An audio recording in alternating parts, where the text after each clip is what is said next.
but we could have refuted it. The patterns could have come out completely contrary. We had very few attributions to the control authors.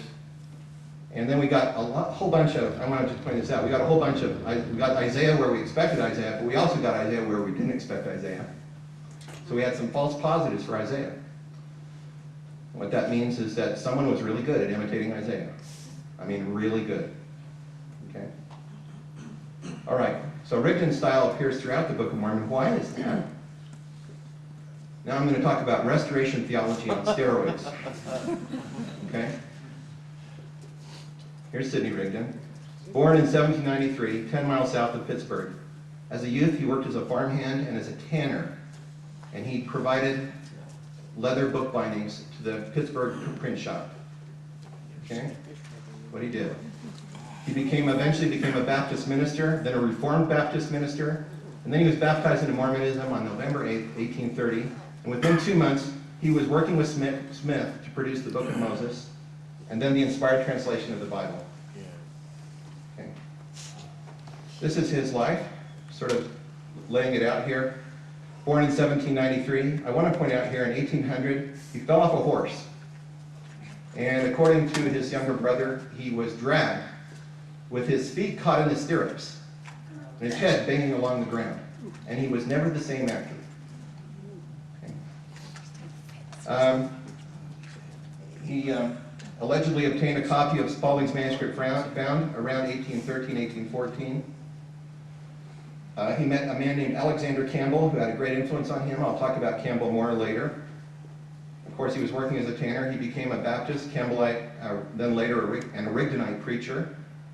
Then he became, when he baptized, became a Mormon, he became co-equal with Smith from 1831 to 1839. Co-equal. Okay. He was ordained as a prophet, seer, and revelator in 1841. Then he was rejected as head of the church in favor of Brigham Young. And so he went off and he became a prophet of his own Mormon Church of Christ. Okay? And then he became a prophet of the Rigdonites, and he had revelations until late into his life. He was a prophet, seer, and revelator. We're going to focus on that time period right there. What was Rigdon like? I ran across online just, I think, a week ago, this comment by a guy named Mormon Heretic. It's on a recent thread that he says, it's entitled, Debunking the Spalding Theory, September 18, 2009. And he wrote this: Sidney was fanatical about religion, but he was never known to lie or steal. Yeah, some of you know a little bit about Sidney Rigdon are laughing. And I had a belly laugh when I read that. I just had a belly laugh. I thought, this is the typical view that Mormons have generally of Sidney Rigdon. A little over the top, but basically a good guy. You know, basically a good guy. Okay, what was Rigdon really like? Historical accounts that he was like this. He was deceptive. He was cunning. He was a biblical savant. Okay, no question. He was self-aggrandizing and self-righteous. He was a fundamentalist zealot. He was subject to psychotic episodes. No question. And he was a collector of other people's ideas. Okay? We know these things. I can show them, I can prove them to you. Okay? I'll show you some things, just a few little bits. I had to cut this talk back from about 200 slides. Okay? And he would not pass muster otherwise. So, deceptive. Though he was raised a Baptist, he wasn't baptized till age 24. As a condition for his baptism, you had to profess your conversion before you could be baptized. He did that, but his pastor doubted his sincerity. He said there was just too much miracle about his conversion and parade about his profession. And then years later, Rigdon confirmed what the pastor had said, indicating that he made it up to suit his.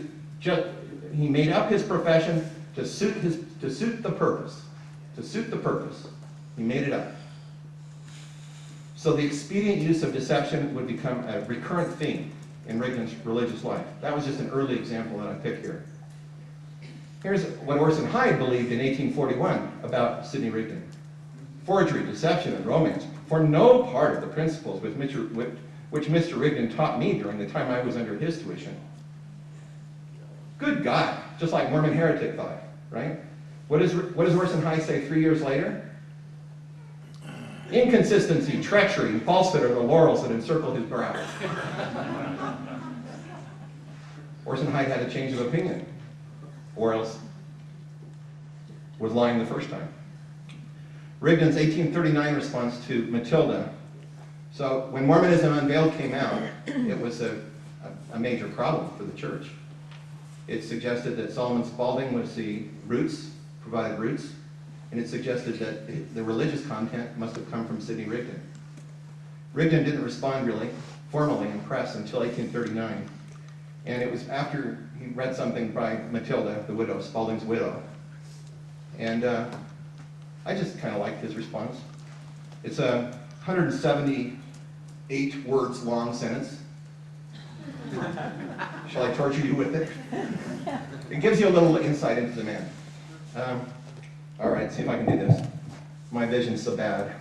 In your paper of the 18th, I see a letter signed by somebody calling herself Matilda Davidson, pretending to give the origin of Mormonism, as she's pleased to call it, by relating a moonshine story about a certain Solomon Spalding, a creature with the knowledge of whose earthly existence I am entirely indebted to this production, for surely, until Dr. Velasquez Hurlburt informed me that such a being lived at some former period, I had not the most distinct knowledge of his existence, and all I know now about his character is the opinion I formed from what is attributed to his wife in obtruding my name upon the public in the manner in which she is said to have done it, by trying to make the public believe that I had knowledge of the ignorant and according to her own testimony, the lying scribblings of her deceased husband. For her, if her testimony is to be accredited, her pious husband in his lifetime wrote a bundle of lies for the righteous purpose of getting money.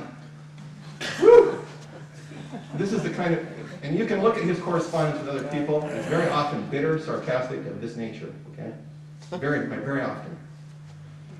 And I'm not going to go into all the details on this, but that same letter included all kinds of falsehoods. And Art Vanek and Cowdery et al. And their group, they've shown those very clearly in their book, Who Really Wrote the Book of Mormon. But I like this one sentence in his letter to Matilda, or his response to Matilda, his response. I just like this one sentence. I picked this one piece out.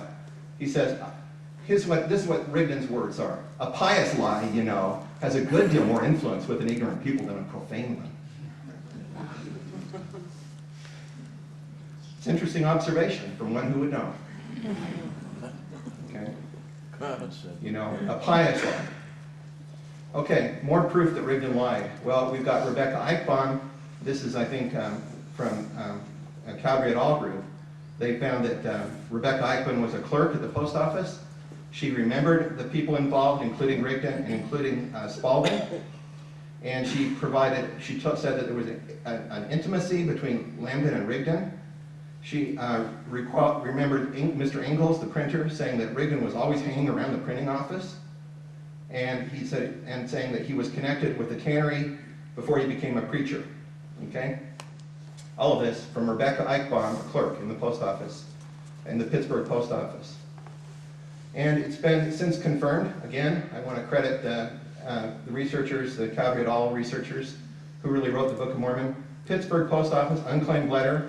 June 13, 1816, Spalding died in 1816, remember, left an unclaimed letter. And there we have the name of Sidney Rigdon and the name of Solomon Spalding right together.